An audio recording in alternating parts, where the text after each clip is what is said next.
This is James Corbett of CorbettReport.com. And this is James Evan Pilato of MediaMonarchy.com. And again, we both welcome you to another important episode of The New World Next Week, our weekly 10-minute series that gives you 3 stories and gives you the breakdown on what's really going down in the world. And what's been going down in the world for now seemingly forever. We're now 2+ months into the Gulf oil spill. It's, I guess, high time, James, that we now return to the topic, as of course there's never any shortage of horrible news surrounding this. But we're going to get a couple of bits from naturalnews.com and the head of Natural News, Mike Adams, the health ranger, always doing great work. As CNN is now reporting, the U.S. government has issued a new rule that would make it a felony crime for any journalist, reporter, blogger, or photographer to approach any oil cleanup operation, equipment, or vessel in the Gulf of Mexico. Anyone caught is subject to arrest, a $40,000 fine, and prosecution for a federal felony crime. And we have also links to naturalnews.tv, where they get into the CNN Anderson Cooper report. And Natural News also has an update on this, that someone basically tested these new rules out and discovered the truth behind them. And that is a photographer working for ProPublica.org, standing on a public road, taking photos of a BP refinery in full public view. After taking his shots, he was tailed by local law enforcement officials to a gas station where they demanded to look at the photos he had just taken. A private BP security goon then showed up at the scene, and an official from the Department of Homeland Security soon arrived and began to intimidate the ProPublica photographer. James, what's your quick take on this, man? This is the definition of corporatocracy, and I don't think anyone in the United States should be happy about the idea of hired goons from BP being able to pull you over and demand to see identification and anything like that. It's absolutely horrific. So I think people, I can't imagine there will be that many people defending BP on this one. Well, and what it reminds me of, unfortunately, and all the signs keep popping up more and more, as this seems to be a continuation of the Katrina scenario. And that was one of the last times I felt like we saw journalists basically grow a set and start to really get forceful and ask questions. And you saw a lot of those kind of tearful, horrific reports from people like Geraldo and Anderson Cooper that were in New Orleans saying, what the hell is going on? Why aren't we doing more about this? It almost seems like we're starting to reach those levels again. I want to quickly throw in a couple of other related headlines. And again, follow this story from week to week on MediaMonarchy.com, but from BusinessWeek.com, U.S. to take more control of spill response website, basically making the Homeland Security all in charge of their one-stop shop for everyone's information about the BP spill. We also have another great piece from Glenn Greenwald, and it's titled simply "The BP Government Police State," and I think that shows just how far we've fallen, James. Yes, it does. Absolutely. There is some great reporting going on about this now, and it's funny how people can grow a set and then lose it shortly after this is done. So we'll see if this has any lasting effect. But at any rate, yeah, it seems that some journalism is actually starting to come out, which is, I guess, a good thing. Absolutely, absolutely. So this speaking of police state, segues into our second story. This from The Telegraph. Surveillance system monitors conversations. A controversial covert surveillance system that records the public's conversations is being used in Britain. The technology, called SIGARD, S-I-G-A-R-D, monitors movements and speech to detect signs of threatening behavior. Its designers claim the system can anticipate antisocial behavior and violence by analyzing the information picked up its sensors. That's kind of a grammatical mess there, Telegraph. But continuing, they say alerts are then sent to police, nightclub bouncers, or shop security staff, which allow them to nip trouble in the bud before arguments spiral into violence. The devices are designed to distinguish between distress calls, threatening behavior, and general shouting. The system, produced by Sound Intelligence, is already being used in Dutch prisons, city centers, and Amsterdam's Central Rail Station. James, I don't really know what to say about this. It's all kind of right on its face, even in the headline. Surveillance system monitors conversation. This is pre-crime, and we only see more and more things related not only to 1984, but more and more we see Minority Report.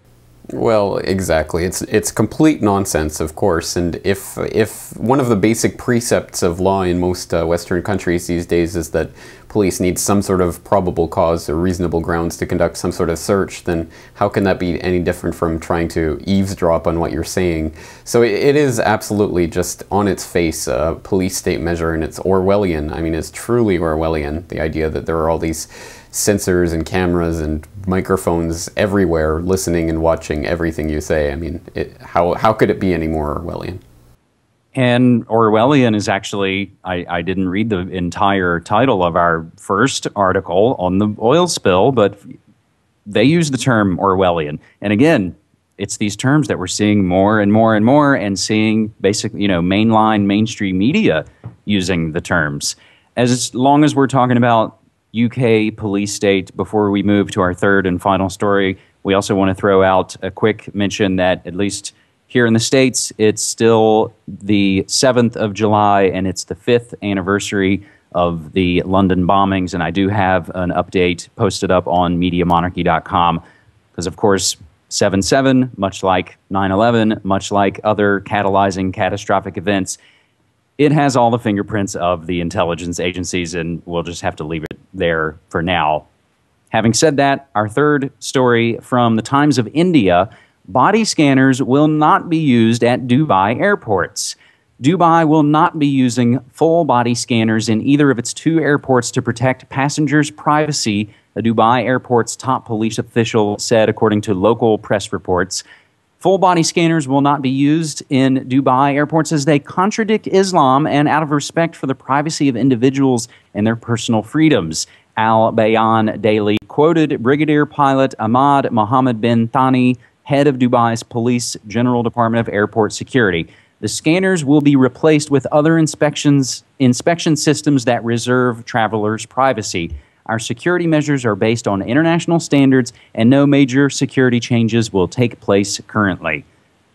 However, they are considering the use of face recognition cameras to enhance security. And then, of course, they have the obligatory reference to the dreaded Christmas Day bomber, which, of course, that's another story that's been completely debunked, mostly by folks like Kurt Haskell, who were actually there, the eyewitnesses.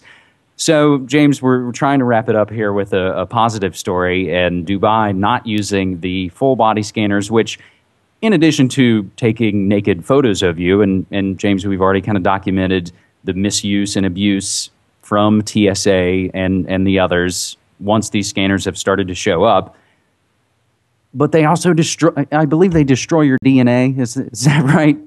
Yes, that is right. And I think I just read recently that the effects of the scanners are actually 20 times worse than originally thought. So it just gets worse and worse. But it is good to see Dubai is doing this, and it's the kind of thing that honestly would make me want to visit Dubai over other countries, just to know that they're actually at least giving lip service to people's privacy and rights. But unfortunately, it wouldn't make much difference because Japan is testing out these devices as well, so I'm sure I'd have to go do it going out or coming in. So what can you do? But absolutely, people have to support Dubai in this and hopefully get these scanners out. I don't know how you're going to do it, but we got to do it. And again, they mentioned that, well, we're not going to use these scanners, but we are going to use biometric facial recognition cameras, which again, there's another Minority Report reference for you. That's right, and unfortunately it is a grid. It's just all of these different pieces of technology that are coming together, and they're not coming together by accident, certainly. So no, and a lot of times when we kind of trace it back, we're always going to find international business machines, and we know, or at least you guys should know, what they've helped set up in the past with their Hollerith punch cards, and they're essentially working on the same thing now, but with a 21st century technological overlay. Right. So, James, well, we actually Oh, no, please, go ahead. I just wanted to say that also we should keep in mind people like Chertov who go around actually owning parts of these companies or being invested in these companies and then promoting their technology. But I just wanted to mention personally that people should also check out your YouTube site, youtube.com/MediaMonarchy, because I see that you've been putting up clips from the episodes recently, and I think that's a great way for people to find out more about Media Monarchy. Yeah, thank you so much. And actually, I've just kind of been doing those for the last few weeks, and they're pretty low tech. But again, I think it's another way just to kind of keep spreading the information out. Because again, I think some of the reasons that the New World Next Week videos are as popular as they are is because we know, unfortunately, there are folks who don't have the time to listen to an hour or two more of audio podcasts a week. So that's why we do these shows, James. So thanks so much, man. Hey, no problem. Thank you. And I'm looking forward to Media Monarchy again this Friday. All right, man. Take care. You too.